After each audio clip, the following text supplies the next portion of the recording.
CEPA and the European Union, how GMOs affect urban pest control, Varroa mite study make new revelations, and Bayer sells home and garden pesticide business. All on this edition of the Pest Geek Podcast. Pull out your hose and grab your can. We're about to integrate another Pest Geek Podcast. Hi, everybody. Frank Hernandez here, and welcome to the Pest Geek Podcast, bringing you the latest information on pests, products, and politics from today's leading industry sources to help you start, manage, and grow your pest control business. Hey, welcome back to another edition of the Pest Geek Podcast. I am your host, Frank Hernandez. Happy Monday to you all. So excited you're here. Man, I got some awesome stuff to share with you today. This is an exciting podcast. There's so many new things happening around the world, here at home, and things that are going to affect the pest control industry. Not now, not in the next 6 months, but probably in the next 6 to 10 years. We're going to see a lot of changes, and changes are happening. Things are happening around the globe that eventually will make it here, and we need to be prepared for that. But before I do this, I wanted to give a shout out to IPM Schools and Childcare from Cornell University at ny_school_IPM. They're following us on Twitter, and we thank you so much for following us. Also wanted to thank Karen J. Lord. She is a customer service rep at Alabama Professional Services. Thank you for listening to the Pest Geek Podcast, for liking us. Hey, do me a favor. Make everybody in that office listen to the podcast. It would greatly help our ratings.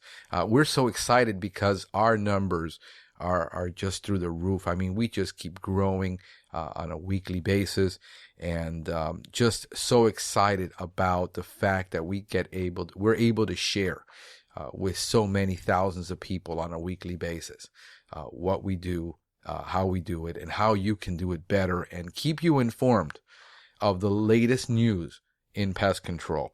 And that is the goal of this podcast, is to make you the most informed, educated, and highly trained, highly capable pest control professional that you can be. So thank you for following and listening. And I wanted to share a little tech tip. If you're doing lawn and ornamental, and you're also doing indoor plants, a lot of you guys out there doing lawn also specialize in indoor plant services, like in malls, offices, and things like that, plant care. And there's a great, also, sometimes I'll go to a home and a customer will ask me, hey, I got this plant inside the house. Do you know what's wrong with it? And sometimes it's just, it could have a little insect problem. It could be a little disease problem. But a lot of the times it's lighting. Lighting is the problem, and especially outside in certain landscapes that have heavy shade. And, I get a lot of landscapes that are really, really, really full of trees, and they're wanting to put ornamentals in certain places. Well, there's an app that you can put on your phone to measure light. And light seems to be a big problem that people do not consider in plant care. And it's called the MQ Green Thumb light meter. There's actually a website. I have a link to that on our blog that you can go to it and check it out. If not, it's available for iPhone, iPad, and I believe it's also available for Android.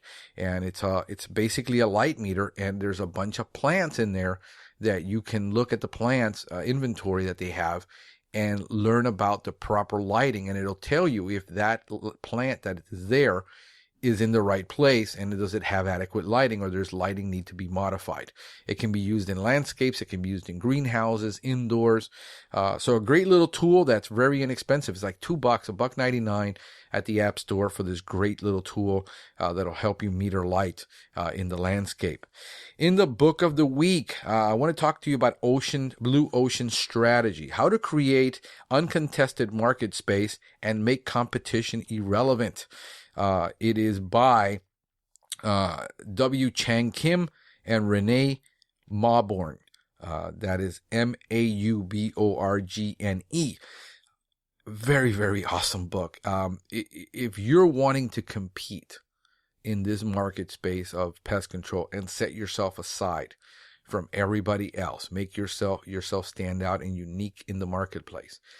It's a phenomenal book to get you to think about what the possibilities are. Now, a lot of these books coming out, a lot of conferences, a lot of blogs, a lot of the podcasts that are out there are mainly geared to technology companies. They're not geared towards brick and mortar and much less service businesses that provide an actual service. Most of it is technology driven, but principles are principles. People haven't changed much in several thousand years, and we still have the same needs and desires.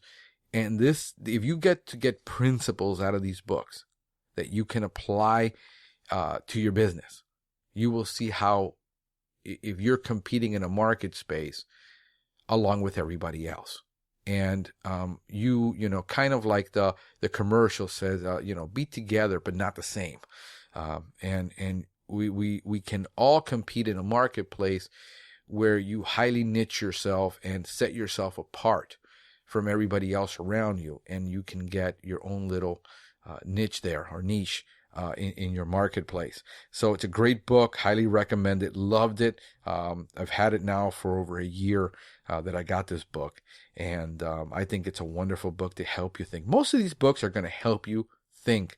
They're not going to, you know, if you're looking for a book out there on how to grow, manage a pest control business from scratch and grow it to $100 million, that book doesn't exist. Nobody's written it yet. And the thing is, with a book like that, that's going to get you from A to Z, and make you very successful, very difficult to write because everything is so different for everybody.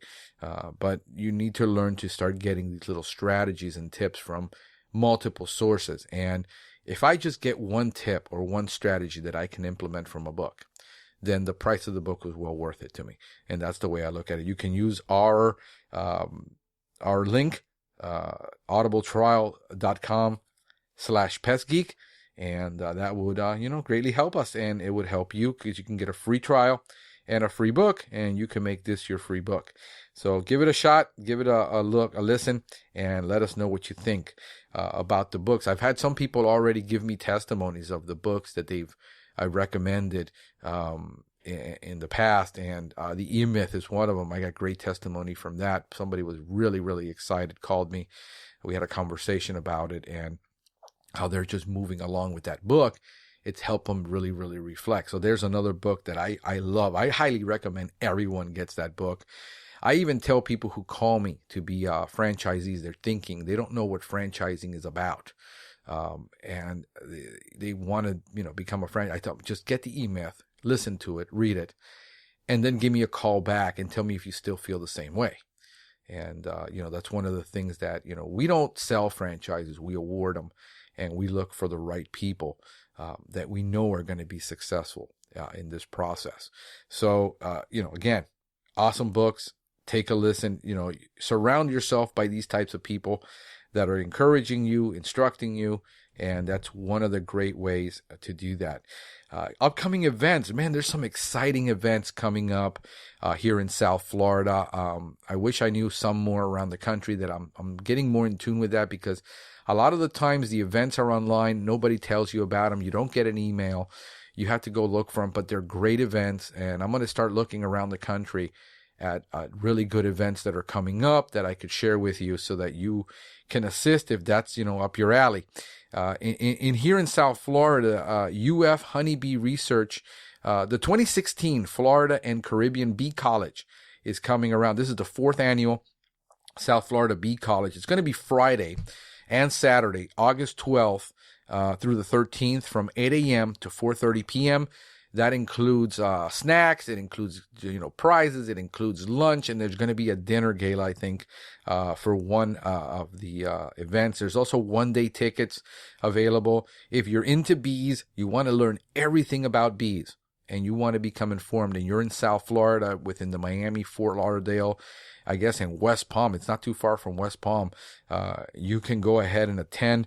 The 2-day conference is going to set you back about $196.17 for the 2 days. But I think it's a bargain for what you're getting. There's a link to Eventbrite there and also to the website, but check out the where you can get tickets. I got a link to that. Also, biocontrol in the landscape. Does it really work? They're going to be discussing all the ways that you can use biorational insecticides and biocontrol in the landscape. And I am really excited about this conference because these are things that I've been asking for years. Some of them are starting to become now very available. Like we just got a nematicide to control nematodes, Control Solutions. If you're having issues controlling nematodes, we finally got a product. It's a biological product made by Control Solutions, and check it out. I'm going to put a link up in the show notes to that product, because finally there's a nematode control product for soil, for the problems we face down here in South Florida. So things are starting to happen, guys, in this arena. And I think if you're serious about changing your strategy from a synthetic pyrethroid only spray program to a more environmentally conscious, environmentally friendly, you owe it to yourself to at least get the facts and see if this is something that you will implement. But I understand this. I've been doing a lot of research on this, having a lot of conversations, and the industry is changing. I think textual IPM is going to become the wave of the future in this. It's been very slow in coming, but there is not going to be this one product that you spray all the time to get control of everything. I think that's very short-lived, and that's running out for us. And I think we owe it to ourselves to start thinking about how we might have to make multiple applications of multiple products in multiple times and multiple trips, and how that is going to be, I think, more of the standard in the future. Also, we got there's a link to that to get the tickets and the information. $15. That's going to be June 30th of 2016. That's right around the corner this week. So if you're listening to this podcast today, get to the event and sign up for that.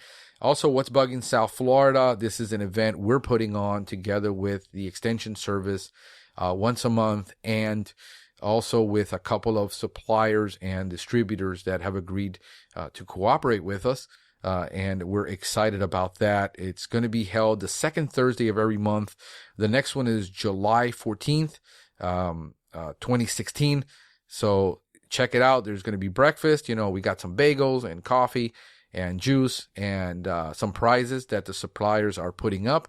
It's going to be at the Miami-Dade Extension Service, Homestead, Florida location. And I'm going to put a link up today. Hopefully they got that Eventbrite link ready. We've been working on that, getting that going. But we're going to be discussing at this particular one modes of action, understanding modes of action and alternatives to the current modes of action. And we've got Jim Shuford coming in to be talking about some of his products in response to the limited modes of action that we have. So he's going to be he's one of my original first guests on this podcast, and he will be there discussing his products. So we do greatly appreciate you stopping by. $5. You can pay it at the door or just in advance at Eventbrite. We're going to have a link to that. But just $5, and you get one CEU for attending the meeting. It's a 2-hour meeting from 9 to 11, and you can get in, get out, and get on with your work. In the news, it's National Pollinator Week this week, and it was from June 20th to the June 26th. EPA encouraged you to celebrate Pollinator Protection Week, a week dedicated to highlighting the importance of bats, birds, butterflies, and other pollinators. A lot of people do not consider pollinators. If you're GHP and you're GHP only, well, you don't have too much effect on that. But if you're LNO and you're doing other types of flea control and maybe some other things in the yard that you have to spray lawns completely, well, this would be for you to encourage you to take a look at pollinators and be more informed about what's going on there. Also, on the mergers and acquisitions, Bayer sells off their home and garden product lines. A company called SBN Development, a French crop protection group, buys it for $268 million. And Bayer claims it will focus on its professional clients such as golf and nursery and L&O. But golf is way more lucrative than L&O for them. And it's very interesting because they just sell this off and they made a bid, remember, for Monsanto. And so I think they're trying to get cash to be able to do some other things. But yes, so now the advanced line here in America and in Europe got sold. There's two different groups, and they got sold. So no longer will it be backed by Bayer. So the next time you see those product lines, it'll probably be by somebody else in the stores. And I think they're the writings on the wall where that's no longer lucrative to sell over-the-counter products as much as it used to be, considering the fact that most people can order the professional products online from somewhere. I think that that might be impacting the business. So just to keep an eye on that kind of stuff. And also, BASF has launched this. This will not affect L&O, but I think it's the sign of where we're at, and I think it's vitally important that we understand why this is happening. BFS basically announces a new mode of action, but it really isn't a new mode of action fungicide. It's called Orchestra. It's spelled Orkestra, and it's part of its intrinsic line that contains two classes of chemistry, pyraclostrobin and zemium, which is a product that they came out with several years ago. Two modes of fungicide action. Really, it's just a combination product. It's not a new product. These two fungicides have been out, and they have it in different lines, but now they're combining them together to get two different modes of action. And that seems to be the trend in the industry, a reformulation. And a reformulation of combination products, that you have two products working together. And why is this? Well, because reality is there are no plans.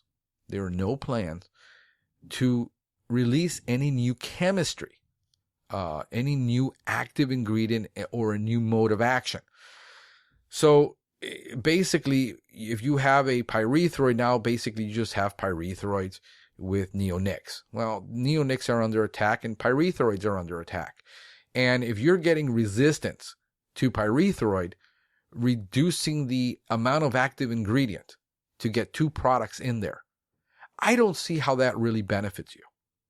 I mean, you might as well just apply the neonic by itself, or you make your own formulation. But to buy a product that's been formulated with both products, both amounts of active ingredients reduced, with two different modes of action. Understand that if a pyrethroid is a pyrethroid, it has only one mode of action. And when that mode of action fails in the species, it doesn't matter what brand you switch it to. If it's a channel sodium modulator or sodium blocker, and that's the only way it kills the pest, and all the pyrethroids do the same thing, then the insect becomes pretty resistant to all of them. So I really don't understand that, and I've really never been turned on by it. I've never bought combination products. Haven't had a need for them. So it to me, is just one of those attempts to say we need something new to boost sales, and we will do that. But anybody who runs a nursery business or runs a grower understands the chemistry, and they can make that combination themselves with a product that already exists without the added price tag of a new, more expensive product. So I'm still confused about that and why that continues to happen. But the one word that you need to take a look at is GMO. And why are we discussing agriculture? And for mainly people who listen to us are urban pest control professionals. Well, urban pest control is the bottom of the barrel in the world. I mean, I don't know if you knew that, but if you look at pest control history and pest control training and pest control education and entomology, there was no such thing 30 years ago, 40 years ago as urban entomology.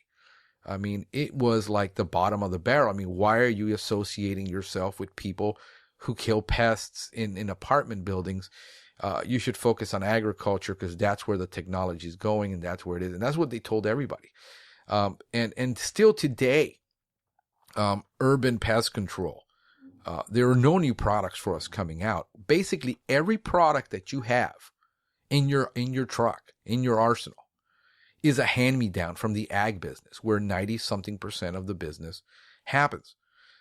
What has happened is that with the introduction of GMOs, insecticide usage is down. Now, remember, when you hear of pesticide usage is up, remember that people classify, will generalize, will lump all pesticides together as one. So an herbicide is a pesticide, an insecticide is a pesticide, an herbicide, a miticide is an insecticide, a bactericide is a pesticide, and a fungicide is a pesticide. But when you look at it, what has happened is the decline of the use of insecticide. Even though the total amount spent for pesticide keeps going up, it's just because the cost keeps going up, not because people are using more. So they're using less, but the price keeps going up and they're paying more for the same pesticides.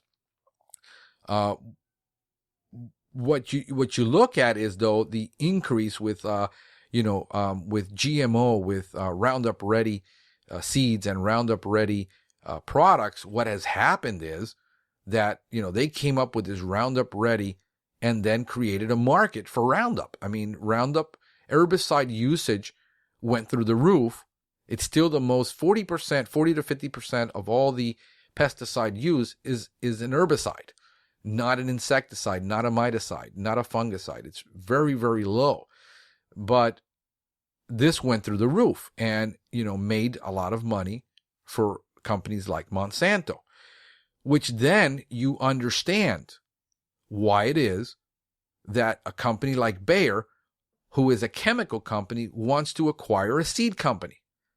Because what they're realizing is GMOs are the future of not having to apply a pesticide, not having to create a new chemistry, but create a new plant species that is resistant. I had one of my customers, a very old man, who was very, very bright. He was a biologist, and he worked on a project back in the 70s where they were making GMO coffee for Central and South America. And they had designed it here in the U.S., and they couldn't get these people together in the early 70s to organize themselves and buy the coffee and start growing it. It's just that individualism of doing their own thing. And it was an uphill battle. Never happened, never really did anything with it. He had one of those plants in his yard that he brought back from his project. And he was in his late 70s, early 80s. And I used to talk to him about all this stuff. I just happened to be very, very attracted to people who have that kind of, mostly elderly people who've already did it for a long time, and have conversations with them about what that was like. I mean, I'm a history buff, and I want to know what that was like in those days to do what they did. When I listen to guys like Austin Frischman about what he did and what he accomplished back in the 50s, in the 60s, in the 70s, it's just fascinating to hear the struggles and the plight of these people, what they went through to get to where we are today. And what you know is that pesticide usage really has been reduced by about 37% overall. I mean, chemical, even though the increase of herbicide is up. And there's an increase in crop yield by about 22%. But here's the most exciting part. Farmers' profits have gone up 68%. I don't think farmers are really going to say, the majority of them say, I really want GMOs to go away. Not as long as this is happening. So it's an uphill battle. So as long as the GMO movement is strong, you're going to see that there are no new pesticides coming out. And therefore, we have no new modes of action, no new technology, and we're going to be hurting in the urban. And I think that what is happening globally is going to affect us, and I think everything comes together. there's a couple of studies of the meta-analysis of impact of genetically modified crops. I have a link to that where it explains how this usage is down and then how, certain usages are up. The impact of genetically engineered crops on pesticide use, the first 16 years. It's a great study. And also GMO and pesticides by Harvard EDU, helpful or harmful, and it also explains this. So I got 3 great studies on there for you to look at.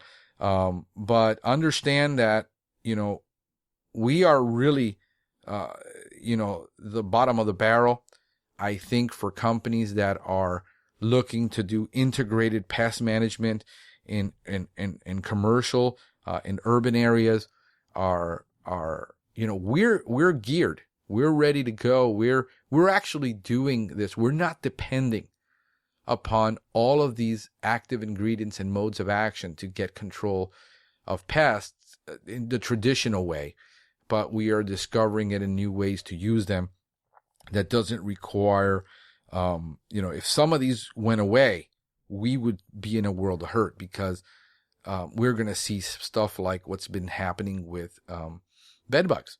And so I think if you look at biology, most of the new products in the future, I think, are going to be in the biological form or biorational, not synthetic, because they're easily derived, they're easily found in Earth, and I think it's moving towards that.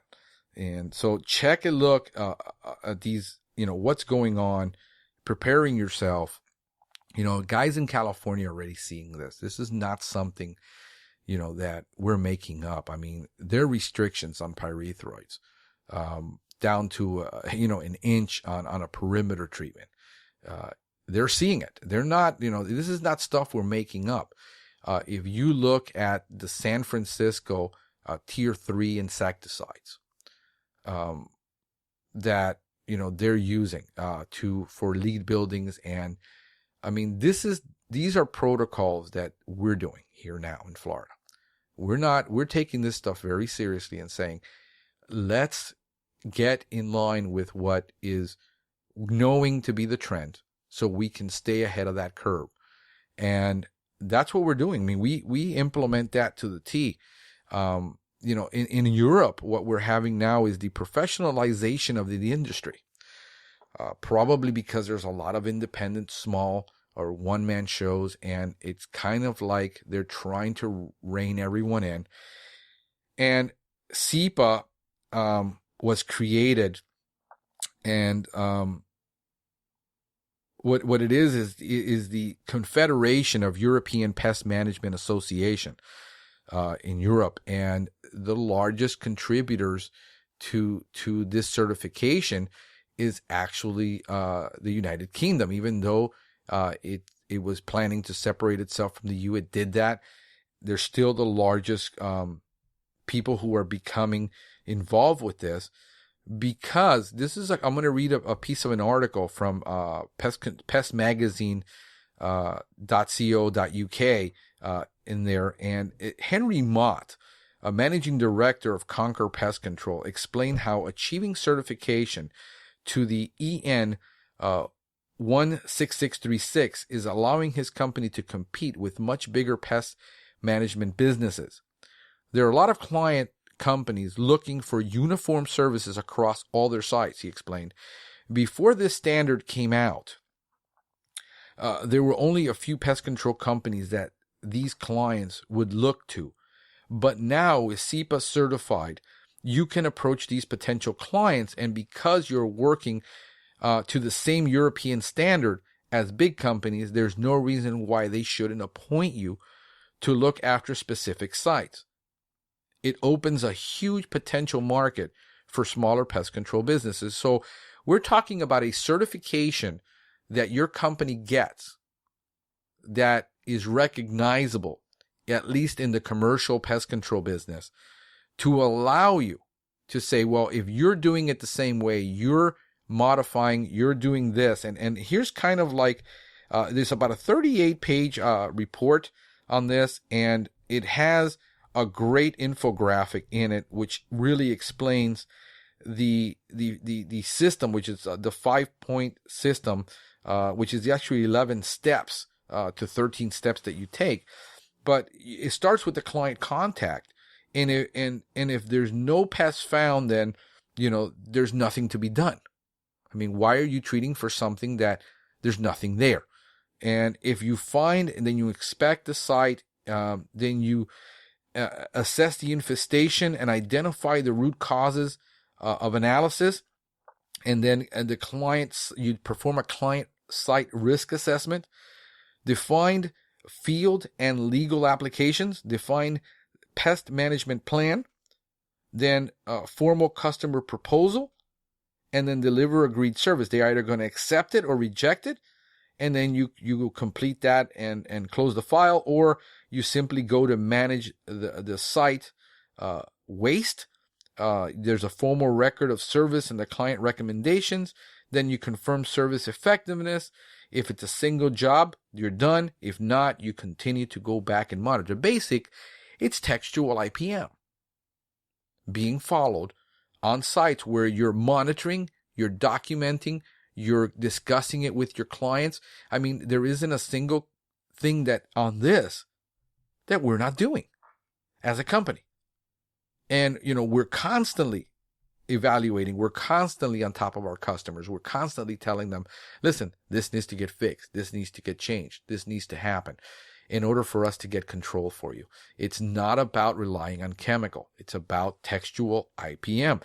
And so they got a pre-test. It's 11 questions. I got a link to it. And what you can do is you can say, is my company doing this? And then you can kind of see where things are going. And you can evaluate if you're going to be in line. Because if your goal is to grow your company to 10, 15, 20 techs, to be a multi-million-dollar company, then you really, really need to think about what's going to happen in the future. I mean, you talk about having to retrain an entire group of people when you've got 20, 30 technicians. You talk about a monumental, almost impossible task to do, to retrain an entire mindset. And so what we've done is, this is the mindset that we have. These are our protocols. These are our procedures. This is what we're about. And if you're thinking of joining us, understand that you're going to go through the process. You're going to go through the training. You're going to go through this. And if you're not passionate about what we're doing, you simply can't join us. I mean, we're not going to hire people that just want a paycheck. You either love what we do and see where the industry is going, see where things are going, and say, I'm going to embrace this because I love it, not because if I don't. Because, listen, a person convinced against their will is still of the same opinion still. And you cannot take people from an industry and try to retrain them, change their mind, change their mindset when they're not passionate about this stuff. And we're really passionate about this. We're really passionate about what's going on because, one, we know it works. Two, it gives us a real competitive advantage in the industry. Third, that this is where everything's going. And if we can be ahead of this, there's nothing that we have to do in the future except tweak here and tweak there. We're set for what is coming. So I've got the entire link to the documents, about 30, the European Committee on Standardization. It puts this out. It's the final draft. It was in October of 2014, which was approved, of what is known as EN 16636. And you can check out a link to that on our site and check out that entire report. See where you fit in this. There's also there's a self-evaluation at CEPA-Europe.org. I've got an evaluation test. It's about 11 questions, and you can kind of see if your company is already doing this. It's really nice, really challenging to go through that process, really think it through, and see where you're at. And then, I got a couple of links to the organization and what people are saying about what they're doing. I mean, they're really excited about joining this and being part of this. I don't see that kind of excitement here. I see a genuine excitement by a lot of people to join this, and I really would like to hear if you're in Europe, what you feel about it. You can call me 707-395-7378. Just go to our website, shoot me an email. You can send it to questions@pestgeekpodcast.com. I'll be glad to answer, talk to you. We can probably do something over Skype and have a conversation, because I'm really interested in finding out how you're feeling about this in Europe, and if what I'm reading is representative of what's really happening over there. I mean, look at Canada. Canada's, if you're not a textual IPM guy, you basically can't do pest control in Canada.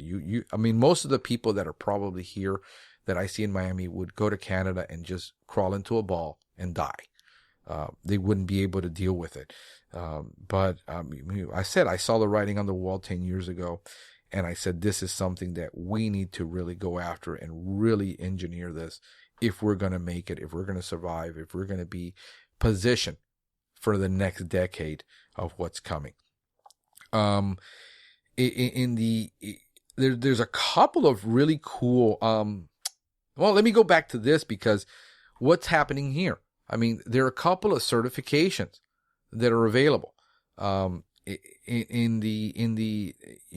NPMA has what is called QualiPro and Green Pro. And when I look through the requirements, the Green Pro seems to be more in line with what's happening with the CEPA certification. But, I've never had anybody. I mean, if we look at our protocols and we looked at both requirements, we already meet or exceed these qualifications for our company. And for LEED buildings and green buildings, we're looking at, like I said, the San Francisco Tier 3 pesticides. That's what we use. I mean, we don't have to go. We've never had to really go above that. And so it makes me wonder, why is there a benefit to getting these certifications if you're already complying, if you're already doing? Because I've never had anybody ask me for any of these certifications. I do a lot of consulting, a lot of talk to a lot of businesses, trying to get their business in commercial accounts, government facilities, large international, companies that have very, very sensitive facilities. Nobody's ever asked me for any of these certifications. For the NPMA, if I'm I mean, we come in with our presentation, what we do, and our presentation is basically textual IPM compliant and organic compliant. So I am, if you're going to have a certification in the industry, it has to be something lucrative that will say, if we had to choose between these companies and these companies, we're only going to go with certified companies. And then I would see a benefit in the certificate. I would see why the certification mattered. But if there's no auditing, I mean, when I look at NOP facilities and organic certified facilities, these things are audited all the time for compliance. Every 12, 13 weeks, they're being audited 4 times a year. If there's no auditing of your company for compliance, then where is really the issue, or where is the value of these certifications? Is there any value? And as far as I can see, I've thought about this, hey, why don't we come green certified? Heck, we're already green certified without the certification.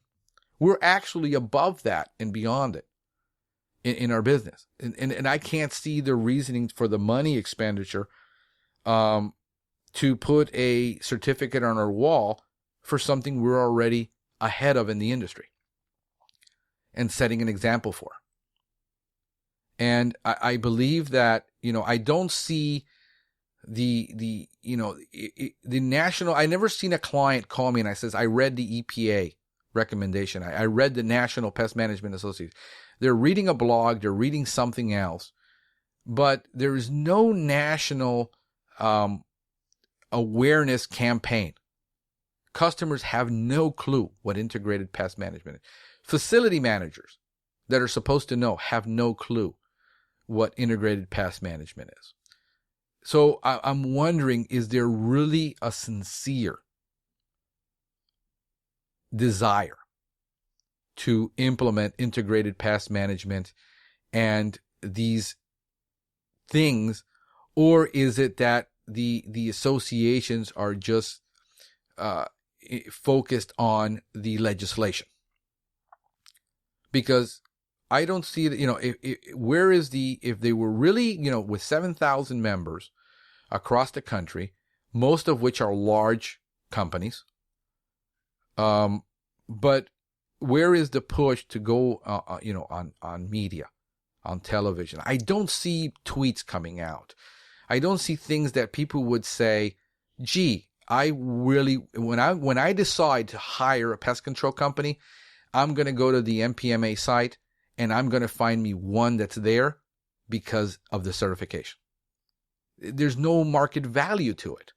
And that's where I'm getting at. So, I'm really curious to find out if you are a member and you've got one of these. I mean, if I was part of like a group like Copasan, I would say, dang, that has value because, of the contracts that you get, of the business you get, becoming, part of an elite group of people that are doing something, very different.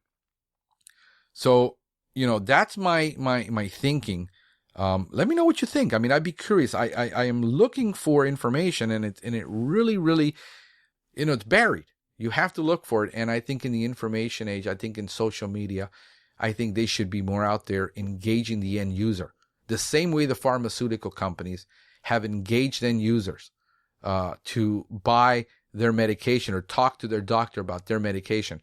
I think the National Pest Management Association needs to be on the forefront and saying, hey, if you hire one of these companies, you're going to get a much safer, much better, much more competent pest control. And then I would say, geez, that's really vital to be a member of that and go through the compliance and, go through the auditing process and the registration and all that, because it builds value for us. As of this moment, I just don't see it. In Entomology Today, there was a great little article on a parasitoid wasp that was rediscovered after 100 years, and how they was discovered, really cool. And basically, the one that was in the library or in storage had deteriorated so much it made it very difficult for them to compare species. But it's a natural enemy of the wood-boring beetle that kills black locust trees, and they has been rediscovered.